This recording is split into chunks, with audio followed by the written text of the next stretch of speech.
दोस्तों, हम पॉलिटी में जो फंडामेंटल राइट्स थे, मूल अधिकार, उसमें हमने जो पहला मूल अधिकार था समानता का अधिकार, उसमें हमने बारीकी से अनुच्छेद 14 से लेकर 18 के बारे में जानकारियाँ प्राप्त की, उनके बारे में अध्ययन किया था। उम्मीद करता हूँ आप लोगों को ये सारी चीज़ें अच्छे से समझ आई होंगी। उसके बाद में अब हम आगे की क्लास में जो नेक्स्ट अधिकार है, मौलिक अधिकार, उसके बारे में बात करेंगे। स्वतंत्रता का अधिकार। स्वतंत्रता का अधिकार। स्वतंत्रता का अधिकार, और यह आपको पता है अनुच्छेद 19 से लेकर अनुच्छेद 19 से 22 तक।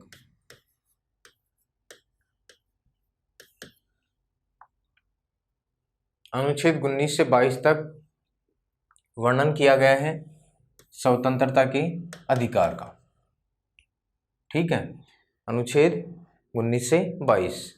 तो इसमें हम डिटेल से पढ़ेंगे। इसमें कुल स्वतंत्रता के अधिकार के अंतर्गत कितने जो धाराएं हैं, कितने प्रकार की जो स्वतंत्रताएं हैं हमें मूल संविधान में मिली हुई थी, उसके बारे में बात कर लेते हैं।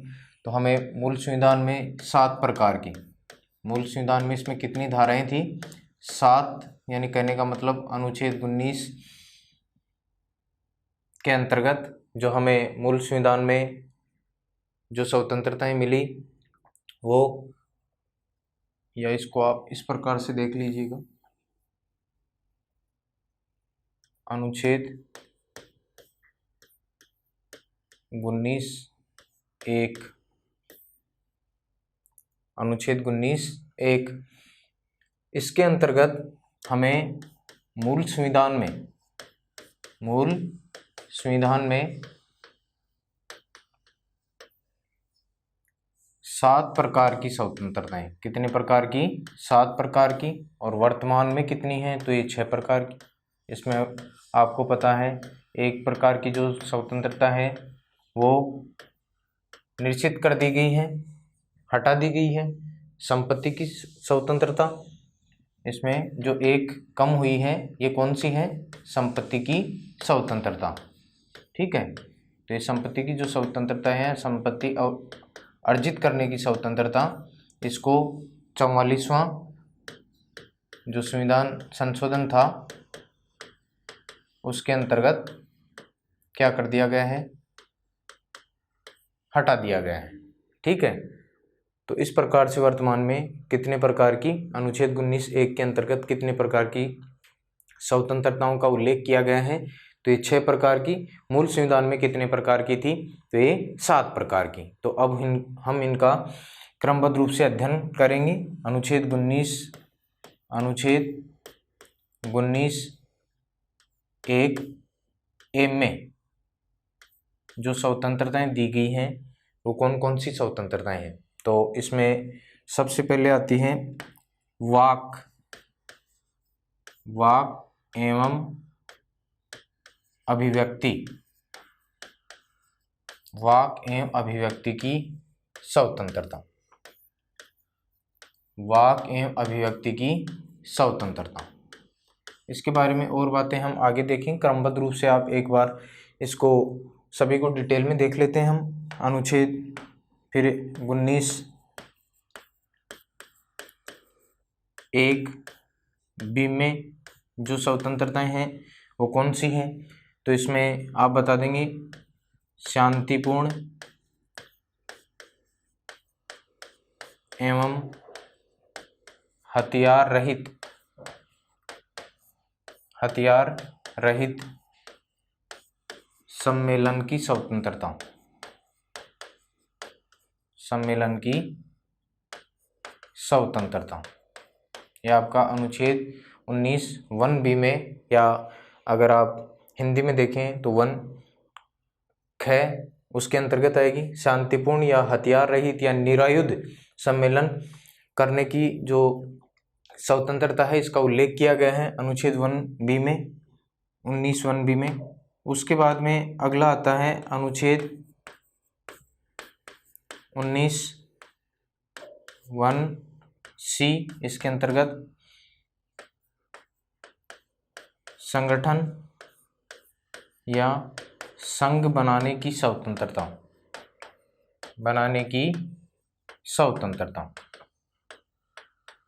संगठन या संघ बनाने की स्वतंत्रता, इसका उल्लेख किया गया है अनुच्छेद 19(1)C के अंतर्गत। उसके बाद में अगली आती है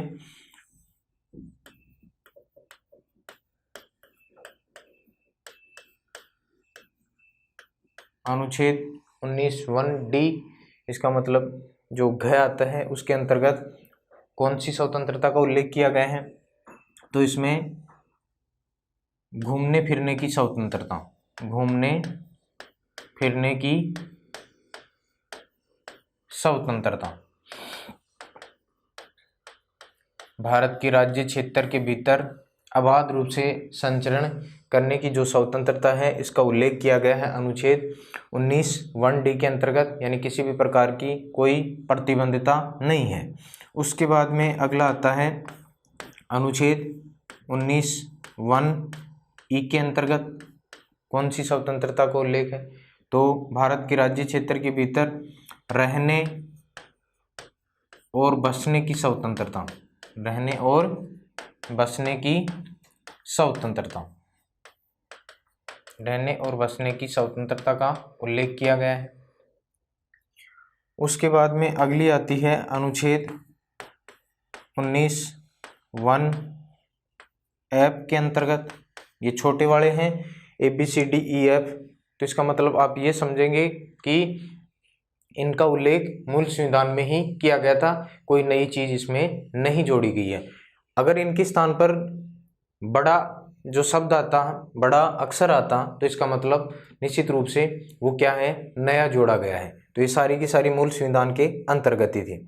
अनुच्छेद 19(1)F के अंतर्गत क्या था, संपत्ति अर्जित करने की स्वतंत्रता, संपत्ति अर्जित करने की स्वतंत्रता। ठीक है, ये भी हम यहाँ पर देख लेते हैं ताकि आपको जो भी पहले मूल संविधान में थी, वर्तमान में है, उनके बारे में, सभी के बारे में स्पष्ट रूप से जानकारी प्राप्त हो जाए। उसके बाद में अगली आती है अनुच्छेद 19(1)G। इसके अंतर्गत कौन सी स्वतंत्रता है, तो कोई वर्ती, कोई आजीविका वर्ती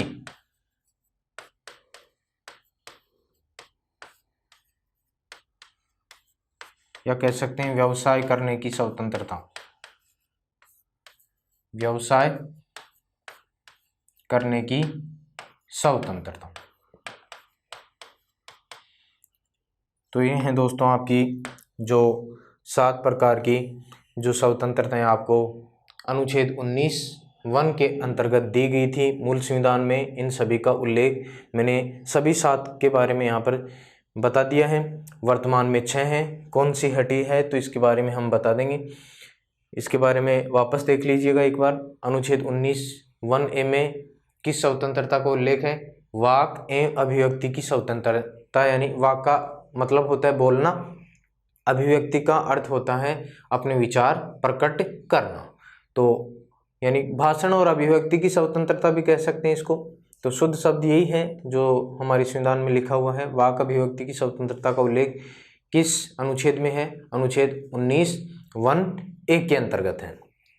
उसके बाद में नंबर 2 पर आता है अनुच्छेद 19(1)B, शांतिपूर्ण एवं हथियार रहित सम्मेलन करने की स्वतंत्रता दी गई है। यानी कि कोई भी व्यक्ति किसी भी प्रकार का शांतिपूर्ण कोई भी सभा का आयोजन कर सकता है, लेकिन इस प्रकार की सभा में किसी भी प्रकार के हथियारों की इजाज़त नहीं होती है। आपको पता है हमारा देश लोकतांत्रिक है, और लोकतांत्रिक देश में किसी भी प्रकार की कोई भी जो सभा होती है, कोई भी सम्मेलन होता है, इस प्रकार की किसी भी प्रकार से भारतीय नागरिकों पर, इन कृत्यों के ऊपर कोई प्रतिबंध नहीं है, लेकिन होना चाहिए बिल्कुल हथियार रहित। उनमें किसी भी प्रकार के हथियारों की जो अनिवार्यता है उसका प्रतिषेध किया गया है। ठीक है। उसके बाद में अनुच्छेद 1 जो सी है, इसके अंतर्गत क्या है, संगठन एवं संघ बनाने की स्वतंत्रता, यानी कोई भी व्यक्ति अपना संगठन बना सकता है, संघ बना सकता है, मिलकर काम करने या एकजुट होकर कार्य करने के दृष्टिकोण से इस प्रकार की स्वतंत्रता दी गई है। लेकिन ये जो बातें हैं हमारी जो फोर्सेज होती हैं उसमें लागू नहीं होता है, क्योंकि सेना अगर किसी भी प्रकार का संगठन या संघ बनाएगी तो राष्ट्र की एकता और अखंडता के लिए क्या हो सकता है, खतरा उत्पन्न हो सकता है। तो सेना से जुड़ी हुई किसी भी प्रकार की गतिविधियों को इसमें सम्मिलित नहीं किया जाता है, क्योंकि सेना संघ या संगठन नहीं बना सकती। जैसे बाकी आपको पता है शिक्षक संघ होता है, बार यूनियन का संघ होता है, छात्रों का भी संघ होता है, छात्र संघ जिसको हम बोलते हैं, जिसके माध्यम से नियमित चुनाव होते हैं, प्रतिनिधि चुनकर आते हैं, वो एक प्रकार का संघ ही है। इसके अलावा चिकित्सक संघ होता है, मजदूर संघ होते हैं। तो इस प्रकार के बहुत से संगठन या संघ बनाने की स्वतंत्रता अनुच्छेद 19(1)(c) के अंतर्गत हमें मिली हुई है। इसका एक उदाहरण है, एग्जाम्पल आप विशेष रूप से ध्यान रखेंगे यहाँ पर, सहकारी समितियों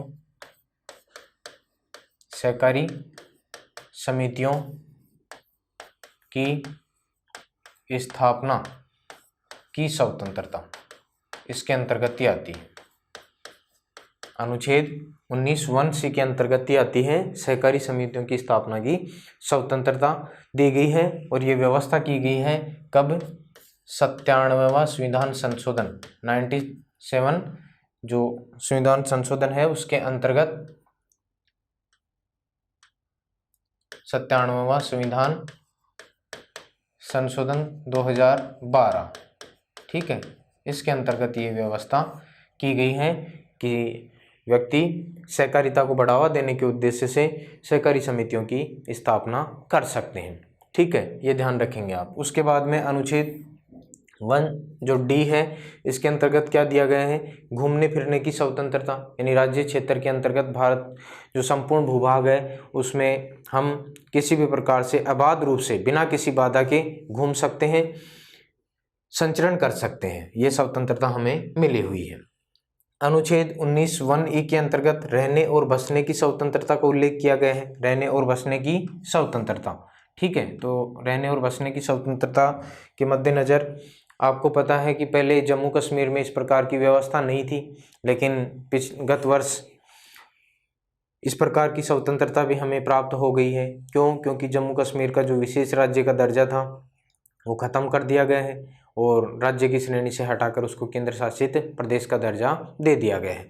तो रहने और बसने की स्वतंत्रता भारत के राज्य क्षेत्र के भीतर प्रत्येक भारतीय नागरिक को मिली हुई है। पहले ये जम्मू कश्मीर के लिए नहीं थी, लेकिन वर्तमान में ये व्यवस्था वहाँ के लिए भी लागू हो गई है।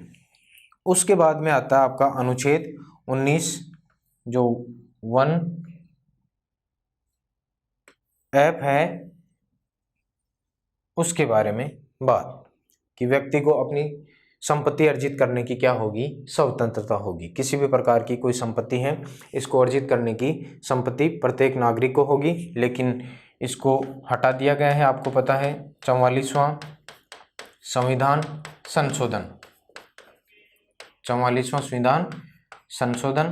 1978 के माध्यम से इस व्यवस्था को क्या कर दिया गया है दोस्तों, हटा दिया गया है, ठीक है।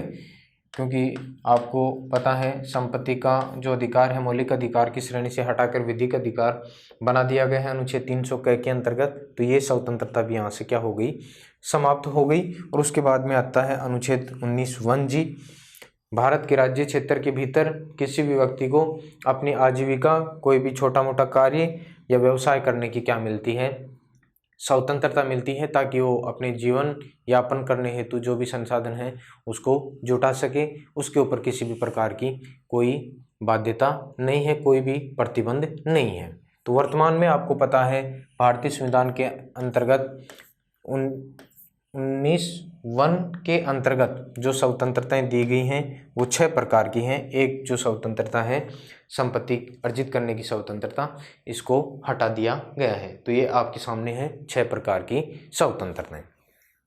मेरे ख्याल से आपको इनके बारे में बातें पता होंगी। उसके बाद में आगे हम देखते हैं, अब हम चर्चा करते हैं जो 19 अनुच्छेद 19(1)(a) के अंतर्गत जो स्वतंत्रता है उसके बारे में। कौन सी है? वाक एवं अभिव्यक्ति की स्वतंत्रता। वाक एवं अभिव्यक्ति की स्वतंत्रता, इसके बारे में हमें थोड़ी जानकारी होनी चाहिए। अनुच्छेद 19(1)(a) के अंतर्गत कौन कौन सी स्वतंत्रताएं वर्तमान में अंतर्निहित है, जबकि उनका उल्लेख नहीं है लेकिन इसके अंतर्गत मानी जाती हैं वो। वाक का अर्थ होता है दोस्तों, आपको पता है, बोलना। वाक का अर्थ क्या होता है? बोलना। और अभिव्यक्ति का मतलब विचार प्रकट करना, यानी कोई भी व्यक्ति बेरोक टोक बोलने की स्वतंत्रता रखता है, उसको आज़ादी है इस बात की, और अपने विचार क्या कर सकता है? प्रकट कर सकता है। ये उससे क्या है? पूरी तरह से स्वतंत्रता है। अनुच्छेद 19(1)(a) के अंतर्गत कौन कौन सी जो स्वतंत्रताएं वर्तमान में इसके अंतर्गत अंतर्निहित हैं उनके बारे में हम बातें करते हैं दोस्तों। तो एक सबसे पहले हमें मीडिया की जो स्वतंत्रता है, प्रेस की स्वतंत्रता, मीडिया प्रेस की स्वतंत्रता वर्तमान में आपको पता है काफ़ी ज़्यादा चर्चा में रहता है। इंटरनेट, इसकी स्वतंत्रता, इंटरनेट की स्वतंत्रता, मीडिया की स्वतंत्रता, प्रेस की स्वतंत्रता, इसके अलावा इंटरनेट की स्वतंत्रता, समाचार पत्रों की स्वतंत्रता, समाचार पत्रों की स्वतंत्रता, समाचार पत्रों की स्वतंत्रता, समाचार पत्रों की स्वतंत्रता, मीडिया प्रेस की स्वतंत्रता, इंटरनेट की स्वतंत्रता, समाचार पत्रों की स्वतंत्रता। इसके अलावा वर्तमान में जो चुनाव में इस्तेमाल किया जाता है, आपको पता है नोटा, इसकी जो स्वतंत्रता है ये भी अंतर्निहित है अनुच्छेद 19(1)(a) के अंतर्गत। इसके अलावा सूचना के अधिकार की स्वतंत्रता, अधिकार की स्वतंत्रता। ये जो सभी प्रकार की स्वतंत्रताएं आपको दिख रही हैं दोस्तों, ये अनुच्छेद 19(1)(a) जो वाक अभिव्यक्ति की स्वतंत्रता है इसके अंतर्गत आती हैं, इसी में निहित हैं। ये कहने का मतलब इसमें उल्लेखित तो नहीं है, लेकिन फिर भी सर्वोच्च न्यायालय के निर्णय के माध्यम से वाक एवं अभिव्यक्ति की स्वतंत्रता के अंतर्गत ही इनको माना जाता है। तो ध्यान रख लेना, विशेष रूप से मीडिया की जो स्वतंत्रता है वो किसके अंतर्गत आती है? अनुच्छेद 19(1)(a) के अंतर्गत आती है। प्रेस की स्वतंत्रता ये भी किसके अंतर्गत आती है? तो ध्यान रखिएगा, ये भी आती है अनुच्छेद 19(1)(a) के अंतर्गत। इंटरनेट की स्वतंत्रता ये भी अनुच्छेद 19(1)(a) के अंतर्गत आती है। समाचार पत्रों की जो स्वतंत्रता है ये भी अनुच्छेद 19(1)(a) के अंतर्गत आती है। NOTA, none of the above इसका मतलब होता है, तो ये भी आपको पता है एक विकल्प होता है चुनाव में। कोई भी उम्मीदवार अगर आपको पसंद नहीं आए तो आप किसका इस्तेमाल कर सकते हैं? नोटा विकल्प का प्रयोग कर सकते हैं। तो ये भी अनुच्छेद 19(1)(a) के अंतर्गत माना जाता है। और सूचना के अधिकार की स्वतंत्रता, यानी किसी भी प्रकार की जो सूचना है, ये सूचना का अधिकार पहले आपको पता है भारतीय संविधान में अंतर्निहित नहीं था, लेकिन 2005 में ये जो राइट टू इन्फॉर्मेशन अधिकार आया उसके पश्चात सूचना की स्वतंत्रता भी मिली। लेकिन इस सूचना के अधिकार की स्वतंत्रता को SP गुप्ता SP गुप्ता बनाम भारत संघ 1978 के मामले में सूचना के अधिकार की स्वतंत्रता को सर्वोच्च न्यायालय ने किसके अंतर्गत माना?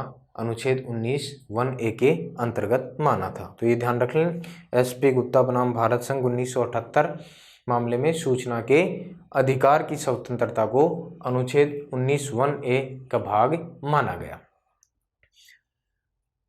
यहाँ हम प्रेस की स्वतंत्रता के बारे में कुछ बातें जान लेते हैं दोस्तों। इसके बारे में देखिए, प्रेस की जो स्वतंत्रता है, जब हमारी संविधान निर्माण की प्रक्रिया चल रही थी तो 2 सदस्य थे।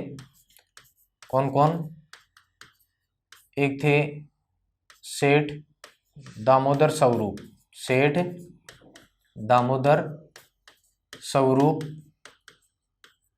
और एक थे प्रोफेसर KT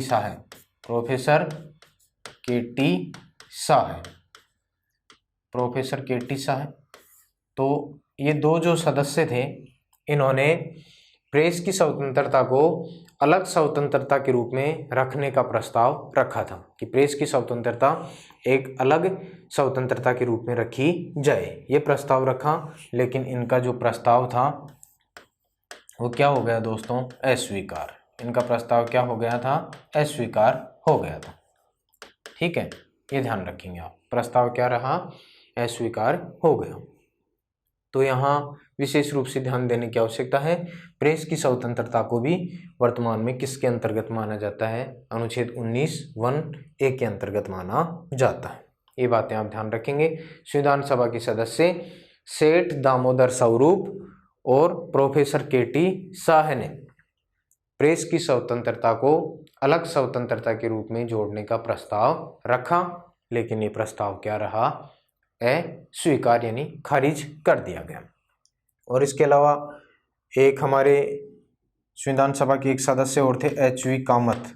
क्या नाम था? HV कामत, हरि विष्णु कामत। इन्होंने हथियार रखने की स्वतंत्रता, ये प्रस्ताव भी रखा, हथियार रखने की स्वतंत्रता, इसको भी अलग से जोड़ने का प्रस्ताव रखा था। ठीक है, हथियार रखने की स्वतंत्रता का क्या रखा? प्रस्ताव रखा, लेकिन ये प्रस्ताव भी क्या हुआ दोस्तों? अस्वीकार। क्या हो गया? अस्वीकार हो गया। ये लीजिए, तो ये बातें आप विशेष रूप से ध्यान में रखेंगे। अब आपको पता है अनुच्छेद 19(1)(a) के अंतर्गत ही राष्ट्र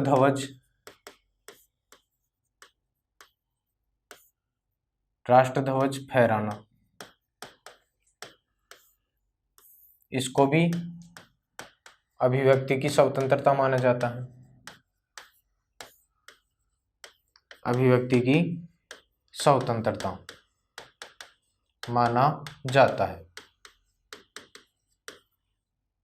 राष्ट्र ध्वज फहराना, ये क्या है दोस्तों? अभिव्यक्ति की स्वतंत्रता है। तो आपको पता है अनुच्छेद 19(1)(a) में हमने ऊपर जो भी स्वतंत्रता है इनके बारे में उल्लेख किया है, लेकिन राष्ट्र ध्वज फहराने इसके बारे में हमने बात नहीं की। तो सबसे पहले ये कब सामने आया? तो नवीन जिंदल हरियाणा के एक बड़े कांग्रेसी नेता रहे हैं दोस्तों। नवीन जिंदल बनाम भारत संघ, और ये मामला भी है कब का? 2002। कब का है? 2002। यानी कहने का मतलब ये अपने कार्यालय में राष्ट्र ध्वज फहरा रहे थे, तो उसके पश्चात कई लोगों ने इसके विरोध में आवाज़ उठाई, मामले को चुनौती दी गई सुप्रीम कोर्ट में, और सुप्रीम कोर्ट ने नवीन जिंदल बनाम भारत संघ मामले में क्या फैसला दिया कि राष्ट्र ध्वज फहराना किसी भी प्रकार से संविधान का कोई उल्लंघन नहीं है। ये व्यक्ति की क्या है? एक अभिव्यक्ति की स्वतंत्रता है। तो दोस्तों, इस मामले के पश्चात ये निश्चित हो गया कि व्यक्ति कहीं पर भी, चाहे अपना घर क्यों न हो, वहाँ भी राष्ट्र ध्वज फहरा सकता है, क्योंकि व्यक्ति की क्या है? ये अभिव्यक्ति की स्वतंत्रता है। तो ये भी आप विशेष रूप से ध्यान रखेंगे।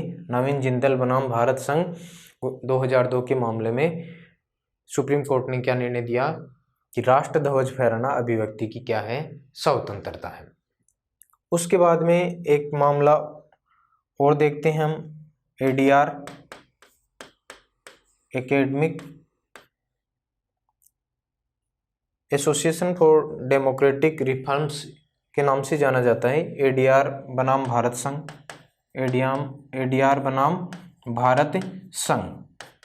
ये मामला है 2001 का, और इसमें इस मामले के अंतर्गत क्या माना गया, चुनाव लड़ने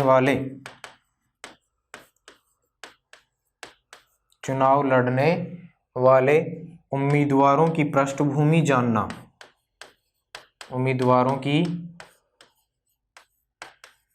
पृष्ठभूमि जानना, ये भी क्या है दोस्तों, अभिव्यक्ति की स्वतंत्रता है, अभिव्यक्ति की स्वतंत्रता का भाग ही है।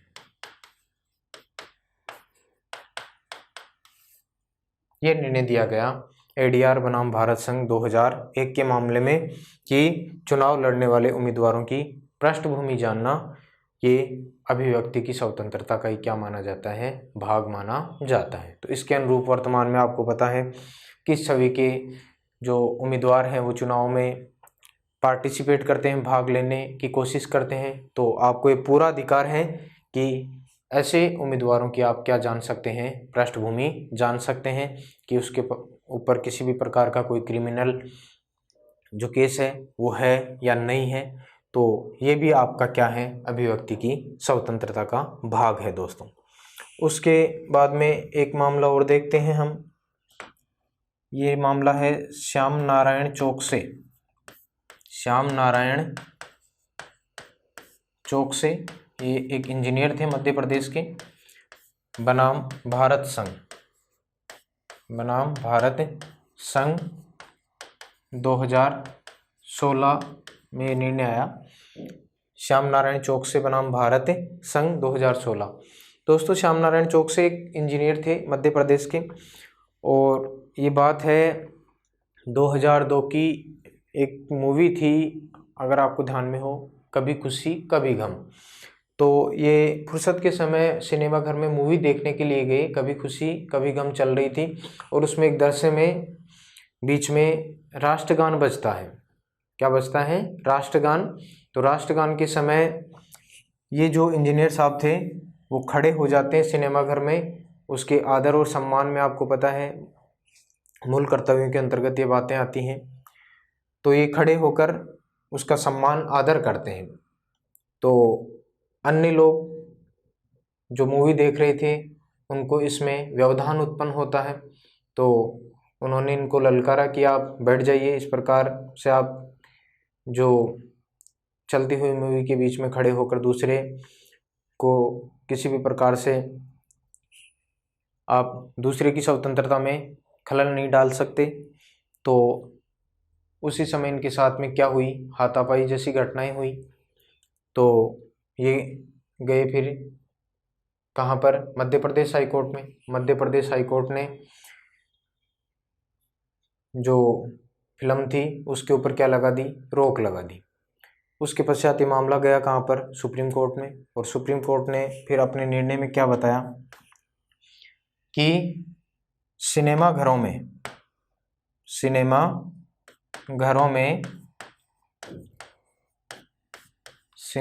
में मूवी की शुरुआत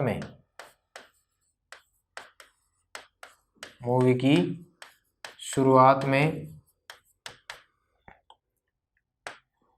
राष्ट्र ध्वज फहराना, या कह सकते हैं राष्ट्रगान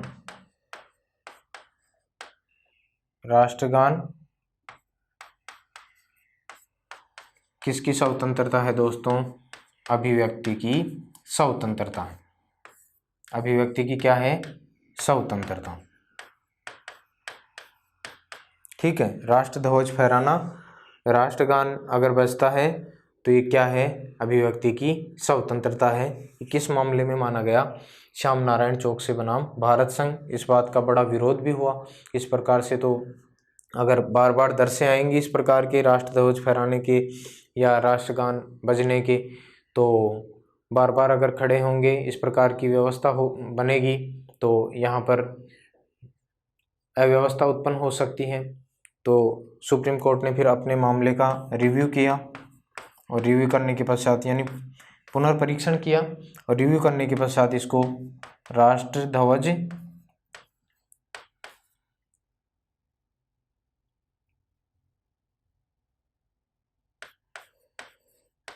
और राष्ट्रगान को सिनेमाघरों में क्या कर दिया दोस्तों, स्वैच्छिक कर दिया। ये बात आप ध्यान में रखेंगे। तो मेरे ख्याल से आपको इससे संबंधित जो बातें थी, अभिव्यक्ति की जो स्वतंत्रता है, वाक अभिव्यक्ति की स्वतंत्रता 19(1)(a) के अंतर्गत जो हम पढ़ रहे हैं, इसमें आपको सारी बातें समझ में आ गई होंगी, किसी भी प्रकार की कोई दिक्कत नहीं है। तो यहाँ देखिएगा, अनुच्छेद 19 जो अनुच्छेद 19 है उसके अंतर्गत जो स्वतंत्रताएं दी गई हैं वो क्या है दोस्तों, निरपेक्ष नहीं है। ठीक है, निरपेक्ष नहीं है। इनके ऊपर कई प्रकार की क्या है, निर्बंधन है। निर्बंधन यानी कई सीमाएं हैं, इनके ऊपर कई प्रकार की क्या है, सीमाएं हैं। ये ध्यान रखेंगे आप। अनुच्छेद 19 के अंतर्गत जो स्वतंत्रताएं प्राप्त हैं वो निरपेक्ष नहीं है, इनके ऊपर कई प्रकार के निर्बंधन अर्थात कई प्रकार की क्या है, सीमाएं हैं। तो अनुच्छेद 19(1) जो हमने पढ़ा है उसके अंतर्गत जो 7 प्रकार की स्वतंत्रताएं थी, एक स्वतंत्रता निश्चित हो गई 44वें संविधान संशोधन 1978 के माध्यम से। तो ये सारी बातें हमने जानने की कोशिश की हैं, पढ़ा है। उम्मीद करता हूँ आपको ये अच्छे से समझ में आया होगा। अनुच्छेद 19 हमारा पूर्ण होता है, उसके बाद में अनुच्छेद 19(1) पूर्ण होता है। अनुच्छेद 19(2) से लेकर जो अनुच्छेद 19(6) है उनके बारे में बात कर लेते हैं। छोटी छोटी बातें हैं, वो आपको आसानी से समझ में आ जाएंगी, उनके बारे में क्या बातें कही गई हैं।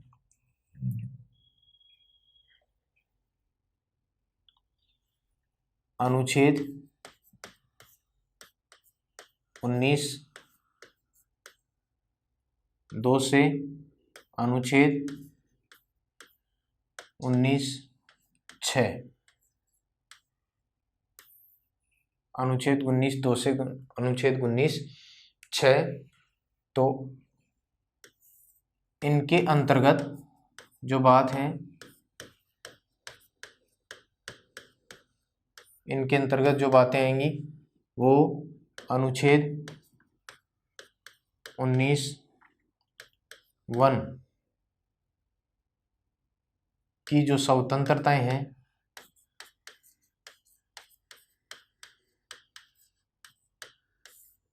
उस पर क्या लगाना, रोक लगाना।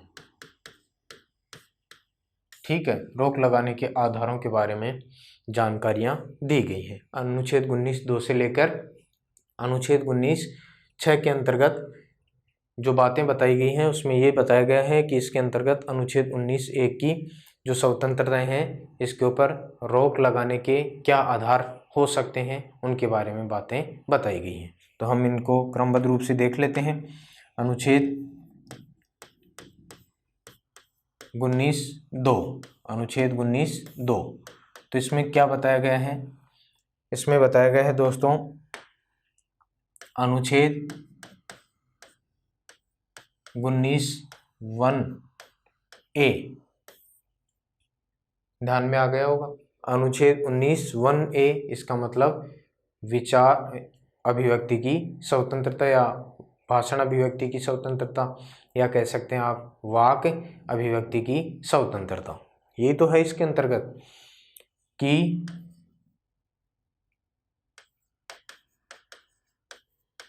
स्वतंत्रताओं पर क्या है, रोक। क्या लगाना, रोक लगाना। ये जानकारी मिलती है हमें अनुच्छेद 19(2) में कि इसके अंतर्गत अनुच्छेद 19 एक की स्वतंत्रताओं पर क्या लगाई जा सकती है, रोक लगाई जा सकती है। ठीक है, रोक के आधार, रोक लगाने के आधार क्या होंगे, रोक लगाने के आधार यानी ऐसे तो हम रोक लगा नहीं सकते, इसके लिए कुछ ना कुछ आधारों की आवश्यकता होगी।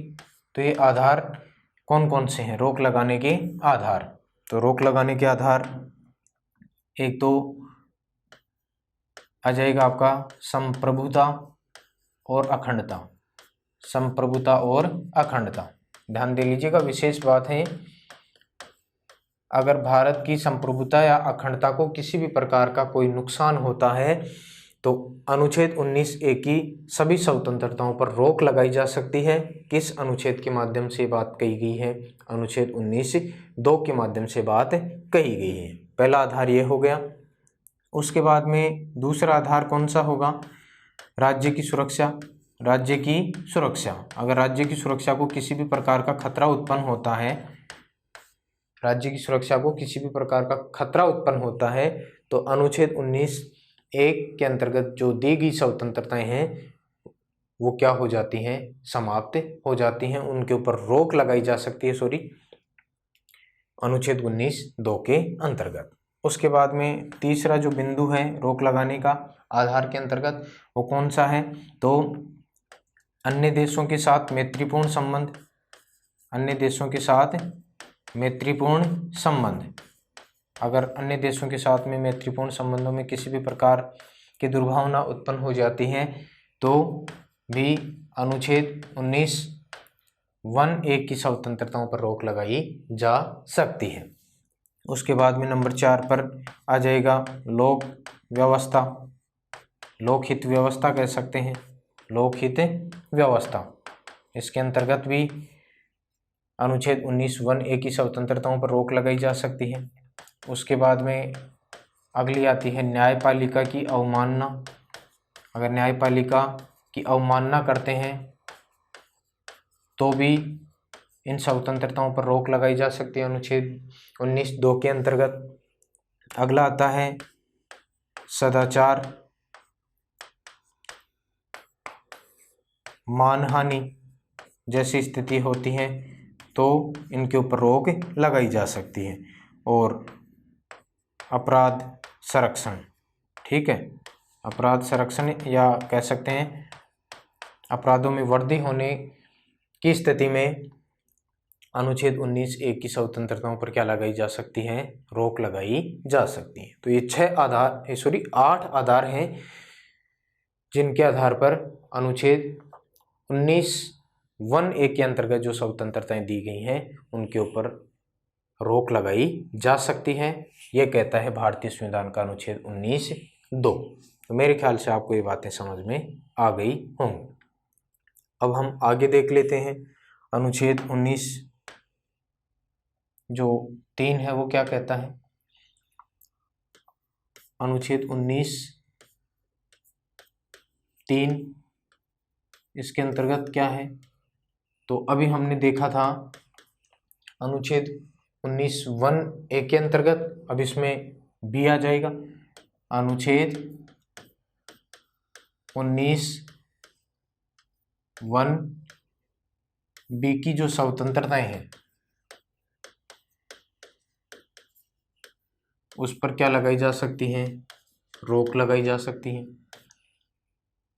ठीक है, ठीक उससे अगला, लेकिन यहाँ पर थोड़ा क्रम उल्टा हो जाएगा, थोड़ा सा फर्क रहेगा। यहाँ पर अनुच्छेद 19(1)(b) की स्वतंत्रताओं पर क्या लगाई जा सकती है, रोक लगाई जा सकती है।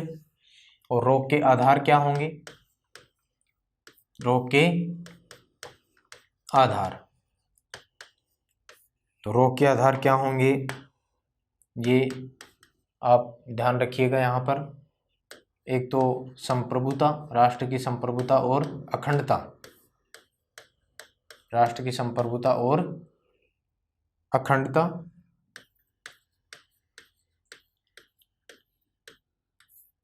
और इसके अलावा दूसरा होगा लोक व्यवस्था या कानून व्यवस्था कह सकते हैं आप लोग, लोक व्यवस्था या कानून व्यवस्था। अगर इनको किसी भी प्रकार का कोई खतरा उत्पन्न होता है तो अनुच्छेद 19 1B की स्वतंत्रताओं पर रोक लगाई जा सकती है, अनुच्छेद 19(3) के अंतर्गत।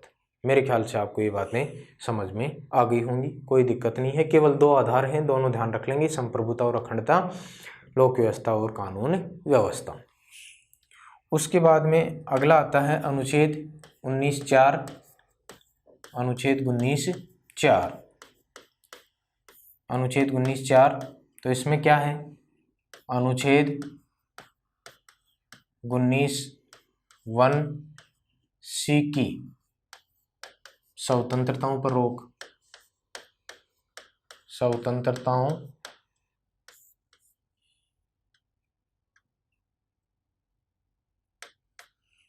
पर रोक।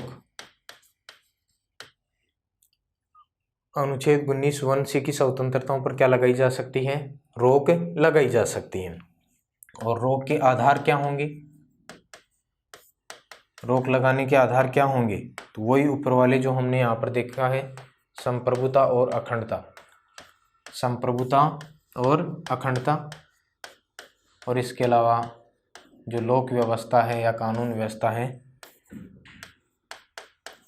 इनको अगर किसी भी प्रकार का कोई नुकसान होता है तो ऐसी स्थिति में अनुच्छेद 19(1)(c) की जो स्वतंत्रताएं हैं उसके ऊपर रोक लगाई जा सकती है। ये उल्लेख करता है भारतीय संविधान का अनुच्छेद 19(4). कोई विशेष बातें नहीं है, केवल थोड़ा सा क्रम आपको अलग मिलेगा। ठीक है, यहाँ पर 4 है तो अनुच्छेद 19(3) मान लीजिए, ये सी है तो सी का मतलब थर्ड पार्ट हो गया उसका, उसकी स्वतंत्रताओं पर रोक लगाई जा सकती है। आधार वही हैं जो ऊपर वाले में आपको बी में दिख रहे हैं, सेम वो के वो आधार। उसके बाद में आपका आ जाएगा अनुच्छेद 19(5), अनुच्छेद 19(5). इसके अंतर्गत क्या है, तो इसके अंतर्गत अनुच्छेद 19(1)(d) तथा अनुच्छेद 19(1)(e) दोनों आ गए। अनुच्छेद 19(1)(d) तथा अनुच्छेद 19(1)(e) की जो स्वतंत्रताएं हैं, स्वतंत्रताओं पर क्या लगाई जा सकती है, रोक। ठीक है, स्वतंत्रताओं पर रोक कहने का मतलब अनुच्छेद 1D और अनुच्छेद 1E की स्वतंत्रताओं पर रोक लगाई जा सकती है अनुच्छेद 19(5) के अंतर्गत। और रोक के आधार क्या होंगे, रोक लगाने के आधार, रोक के आधार, रोक लगाने के आधार ये क्या होंगे, तो ये होगा साधारण जनता, साधारण जनता के हितों का संरक्षण, हितों का संरक्षण, यानी साधारण जनता के हितों का संरक्षण लगाने हेतु, संरक्षण करने हेतु अनुच्छेद 19(1)(d) तथा अनुच्छेद 19(1)(e) की स्वतंत्रताओं पर रोक लगाई जा सकती है अनुच्छेद 19(5) के अंतर्गत। ठीक है, और इसमें ये भी आप ध्यान रख लेंगे, इसके माध्यम से अनुसूचित जनजाति, इसके माध्यम से अनुसूचित जनजाति, अनुसूचित जनजातियों के हितों का क्या किया गया है, संरक्षण। ठीक है, हितों का संरक्षण किया गया है। और ये आप उदाहरण लिख सकते हैं, अंडमान निकोबार की एक जनजाति है जारवा, अंडमान निकोबार की एक जनजाति जिसका नाम है जारवा जनजाति, उसके हितों का संरक्षण करने हेतु अनुच्छेद 19(1)(d) और अनुच्छेद 19(1)(e) की स्वतंत्रताओं पर रोक लगाई जा सकती है। तो इस प्रकार से आप ध्यान रखेंगे अनुच्छेद 19(5) के अंतर्गत। और बच गया आपका अनुच्छेद 19(6). तो इसमें आपका जो बच गया अनुच्छेद 19(1) ई के बाद में एफ आपको पता है वर्तमान में निश्चित कर दिया गया है, हटा दिया गया है, तो यहाँ पर आ जाएगा जी। अनुच्छेद 19(1) जी की स्वतंत्रताओं पर क्या लगाई जा सकती है? रोक लगाई जा सकती है। रोक के आधार क्या होंगे? तो आधार वही होगा जो आपने अभी ऊपर देखा है, साधारण जनता के हितों का संरक्षण।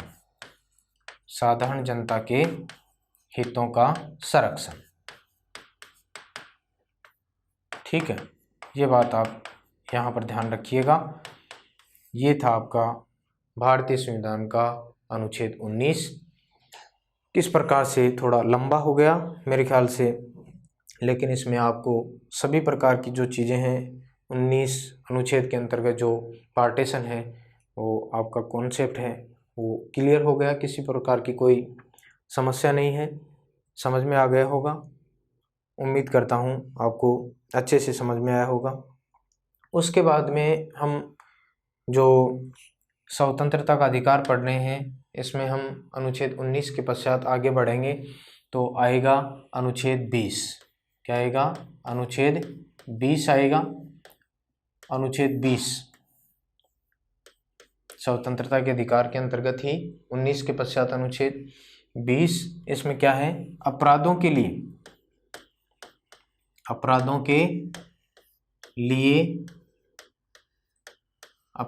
लिए दोष सिद्धि में संरक्षण।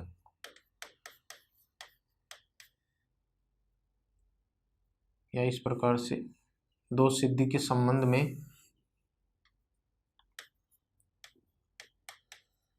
संरक्षण।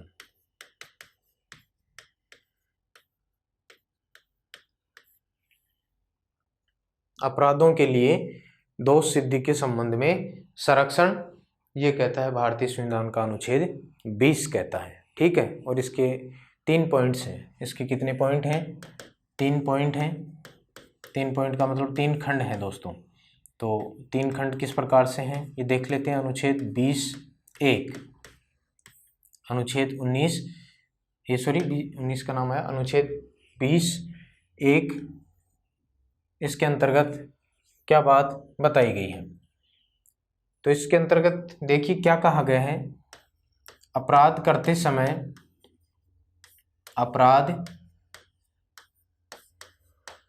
समय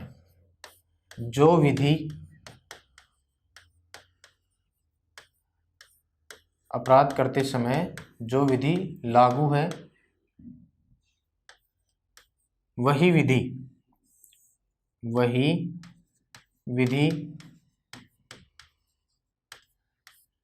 अपराध के संदर्भ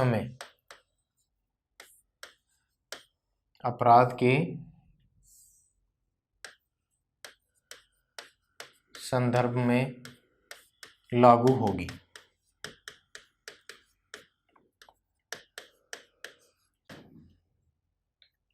इसको कहा जाता है दोस्तों भूतलक्षी दांडिक विधान।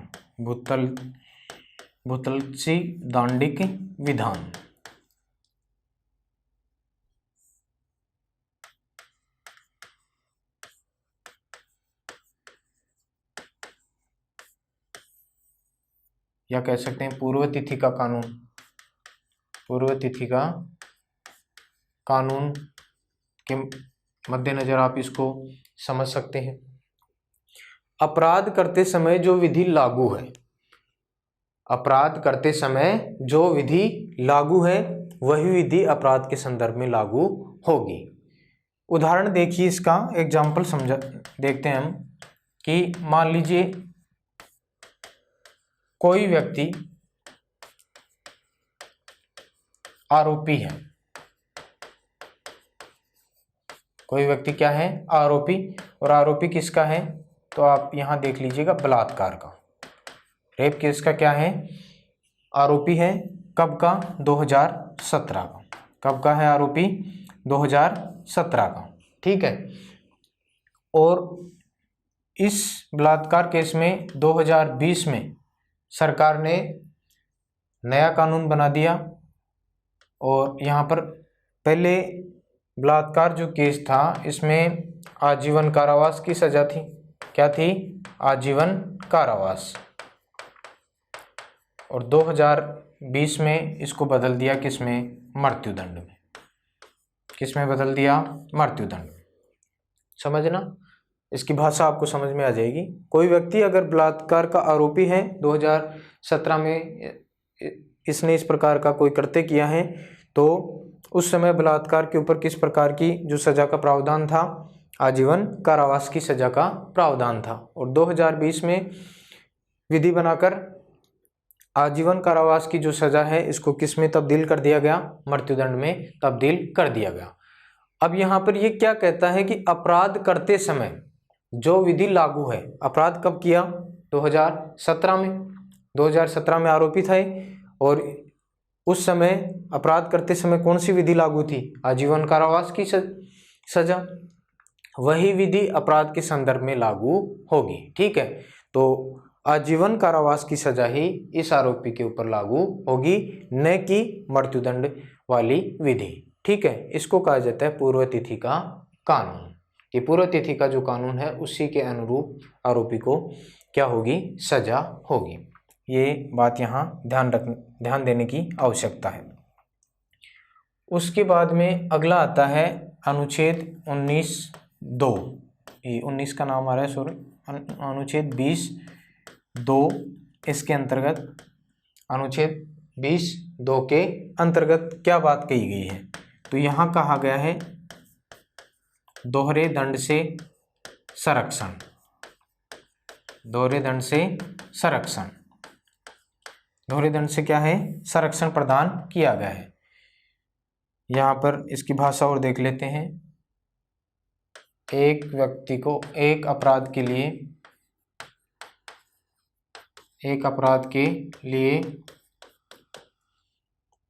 एक से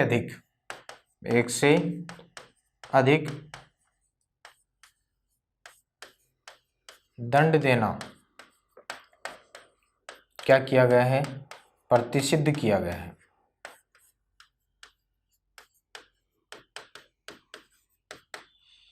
दोहरे दंड से क्या दिया गया है दोस्तों? संरक्षण मिला हुआ है। इसका मतलब है कि एक व्यक्ति एक अपराध के लिए एक से अधिक सजा का भागी नहीं हो सकता, यानी एक अपराध के लिए एक से अधिक दंड देना, सजा देना क्या किया गया है?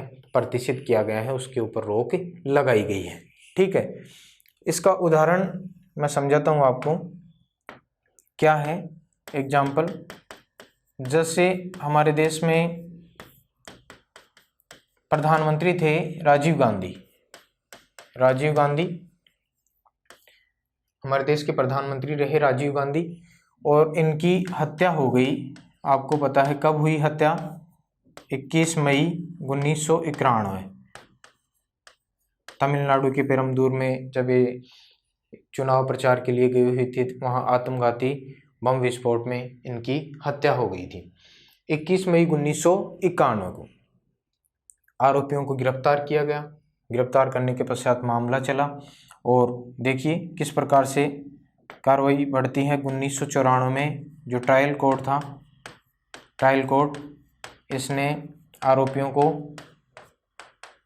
क्या दिया? मृत्युदंड। किसकी सजा दी? मृत्युदंड की, ठीक है।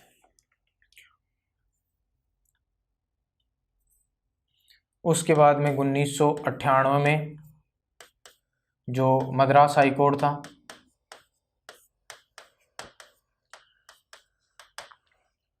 उसने भी ट्रायल कोर्ट के फैसले को बरकरार रखा, यानी आरोपियों की मृत्युदंड की सजा को बरकरार रखा।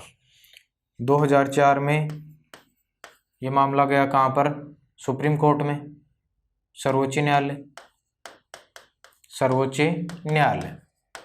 तो सर्वोच्च न्यायालय ने भी बरकरार रखा फैसला किसका? मद्रास हाई कोर्ट का, यानी आरोपियों को मृत्युदंड होगा।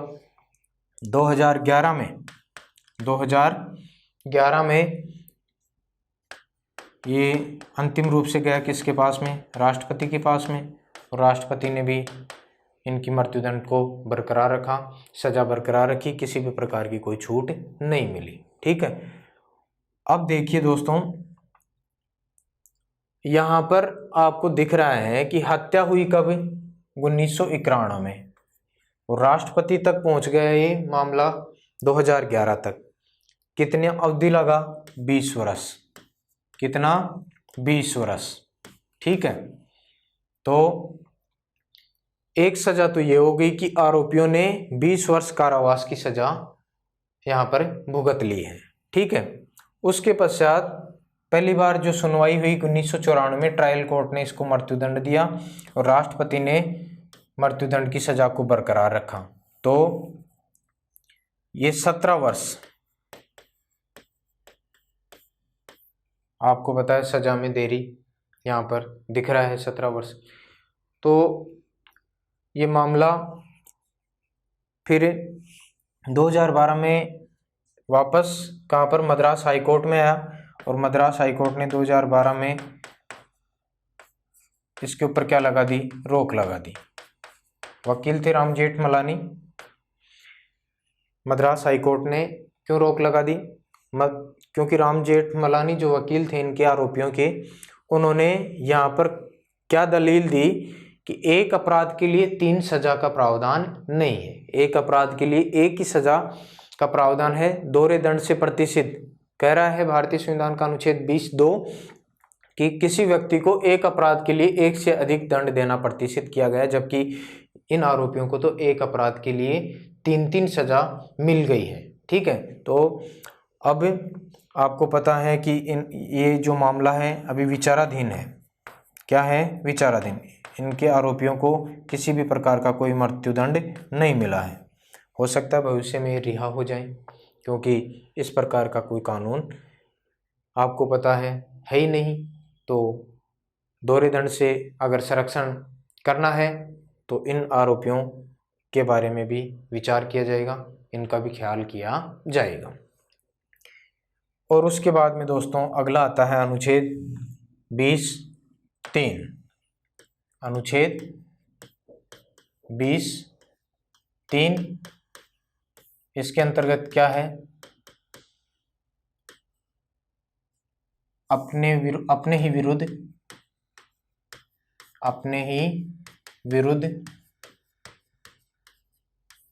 गवाही देने से संरक्षण। गवाही देने से क्या है? संरक्षण। अपने ही विरुद्ध गवाही देने से संरक्षण। ये बात अनुच्छेद 20(3) के अंतर्गत कही गई है।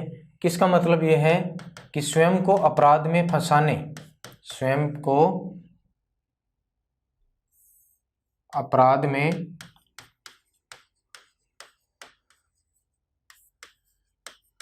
फंसाने के लिए विवश करना क्या है? प्रतिषिद्ध।